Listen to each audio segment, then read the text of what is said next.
অর্থাৎ এই যে শব্দ কখনো সে যেই মাত্রায় তার শোনার কথা সেই মাত্রার চেয়ে সে বেশি মাত্রায় শুনছে, অর্থাৎ তার রেগুলেশনটা ঠিক মতো ব্রেনের ভিতরে হচ্ছে না। তার সেন্সরি সিস্টেমের মাধ্যমে শব্দ তার ব্রেনে যাচ্ছে কিন্তু সে বেশি মাত্রায় শুনতে পাচ্ছে, যার কারণে সে ভয় পেয়ে যাচ্ছে।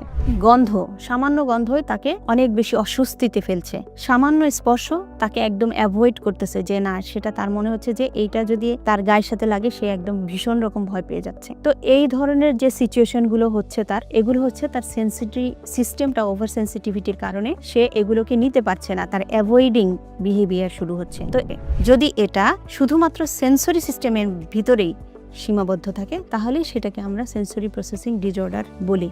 আর যদি এমন হয় যে এগুলোর পাশাপাশি বাচ্চাটির আরও সমস্যা আছে, যেমন সে নাম ধরে ডাকলে রেসপন্স করছে না, তাকাচ্ছে না, সোশ্যাল স্মাইল দিচ্ছে না, এবং অন্য কারো সাথে যে কমিউনিকেশন আমরা বলি, স্বাভাবিকভাবে একটা মানুষের সাথে মানুষের যে যোগাযোগ স্থাপন, তার সাথে চোখে চোখ রেখে তার সাথে কথায় রেসপন্স করা, হাঁ হু, নানান ধরনের অঙ্গভঙ্গি করা, এই সমস্তগুলোর যদি অ্যাবসেন্ট থাকে, অর্থাৎ এই কোনো কিছুই যদি বাচ্চার ভিতরে না থাকে, তাহলে সেই ক্ষেত্রে কিন্তু এটা আবার তখন অটিজমের ভিতরে চলে যাচ্ছে। অর্থাৎ যেই বাচ্চা শব্দ, গন্ধ, স্পর্শ এই সব কিছুতে ভয় পাচ্ছে, প্লাস তার সাথে সাথে তার সামাজিক যোগাযোগে সমস্যা হচ্ছে এবং তার ভিতরে কিছু রিপিটিটিভ বিহেভিয়ার মানে পুনরাবৃত্তিমূলক আচরণও দেখা যাচ্ছে, তাহলে সেই ক্ষেত্রে সেই বাচ্চাটি অটিজমের দিকে চলে যায়। তাহলে দর্শক মণ্ডলী, আপনি আপনার বাচ্চার যদি এই ধরনের আরো অনেক বেশি কিছু ছোট ছোট জিনিস খেয়াল করে থাকেন, তাহলে অবশ্যই একজন প্রফেশনাল অকুপেশনাল থেরাপিস্ট অথবা আরেকজন প্রফেশনাল যে কোনো পেডিয়াট্রিশিয়ান হতে পারে, তাদের কাছে যে আপনার বাচ্চাটিকে একটু দেখান।